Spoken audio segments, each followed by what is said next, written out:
حقیقت یہ ہے کہ جو لوگ تم سے یہ واقعہ پوچھ رہے ہیں ان کے لیے یوسف اور ان کے بھائیوں کے حالات میں بڑی نشانیاں ہیں۔ یہ اس وقت کا واقعہ ہے جب یوسف کے ان سوتیلے بھائیوں نے آپس میں کہا تھا کہ یقینی طور پر ہمارے والد کو ہمارے مقابلے میں یوسف اور اس کے حقیقی بھائی بنیامین سے زیادہ محبت ہے، حالانکہ ہم ان کے لیے ایک مضبوط جتھا بنے ہوئے ہیں۔ ہمیں یقین ہے کہ ہمارے والد کسی کھلی غلط فہمی میں مبتلا ہیں۔ اب اس کا حل یہ ہے کہ یوسف کو قتل ہی کر ڈالو یا اسے کسی اور سرزمین میں پھینک آؤ تاکہ تمہارے والد کی ساری توجہ خالص تمہاری طرف ہو جائے، اور یہ سب کرنے کے بعد پھر توبہ کر کے نیک بن جاؤ۔ انہی میں سے ایک کہنے والے نے کہا، یوسف کو قتل تو نہ کرو، البتہ اگر تمہیں کچھ کرنا ہی ہے تو اسے کسی اندھے کنویں میں پھینک آؤ تاکہ کوئی قافلہ اسے اٹھا کر لے جائے۔ چنانچہ ان بھائیوں نے اپنے والد سے کہا کہ ابا، یہ آپ کو کیا ہو گیا ہے کہ آپ یوسف کے معاملے میں ہم پر اطمینان نہیں کرتے؟ حالانکہ اس میں کوئی شک نہیں ہونا چاہیے کہ ہم اس کے پکی خیر خواہ ہیں۔ کل آپ اسے ہمارے ساتھ تفریح کے لیے بھیج دیجئے تاکہ وہ کھائے پیے اور کچھ کھیل کود لے، اور یقین رکھیے کہ ہم اس کی پوری حفاظت کریں گے۔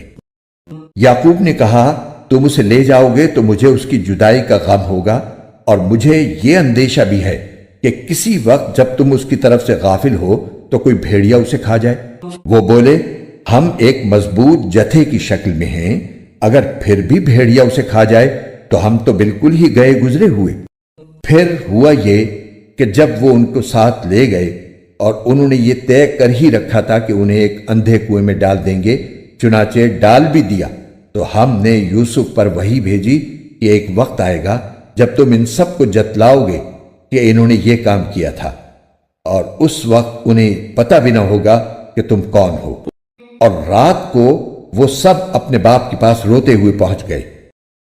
کہنے لگے، ابا جی، یقین جانیے ہم دوڑنے کا مقابلہ کرنے چلے گئے تھے اور ہم نے یوسف کو اپنے سامان کے پاس چھوڑ دیا تھا، اتنے میں ایک بھیڑیا اسے کھا گیا، اور آپ ہماری بات کا یقین نہیں کریں گے چاہے ہم کتنے ہی سچے ہوں۔ اور وہ یوسف کی قمیص پر جھوٹ موٹ کا خون بھی لگا کر لے آئے۔ ان کے والد نے کہا، حقیقت یہ نہیں ہے، بلکہ تمہارے دلوں نے اپنی طرف سے ایک بات بنا لی ہے۔ اب تو میرے لیے صبر ہی بہتر ہے، اور جو باتیں تم بنا رہے ہو ان پر اللہ ہی کی مدد درکار ہے۔ دوسری طرف جس جگہ انہوں نے یوسف کو کنویں میں ڈالا تھا وہاں ایک قافلہ آیا۔ قافلے کے لوگوں نے ایک آدمی پانی لانے کے لیے بھیجا، اور اس نے اپنا ڈول کنویں میں ڈالا تو وہاں یوسف علیہ السلام کو دیکھ کر پکار اٹھا، لو خوشخبری سنو، یہ تو ایک لڑکا ہے۔ اور قافلے والوں نے انہیں ایک تجارت کا مال سمجھ کر چھپا لیا، اور جو کچھ وہ کر رہے تھے اللہ کو اس کا پورا پورا علم تھا۔ اور پھر انہوں نے یوسف کو بہت کم قیمت میں بیچ دیا، جو گنتی کے چند درہموں کی شکل میں تھی، اور ان کو یوسف سے کوئی دلچسپی نہیں تھی۔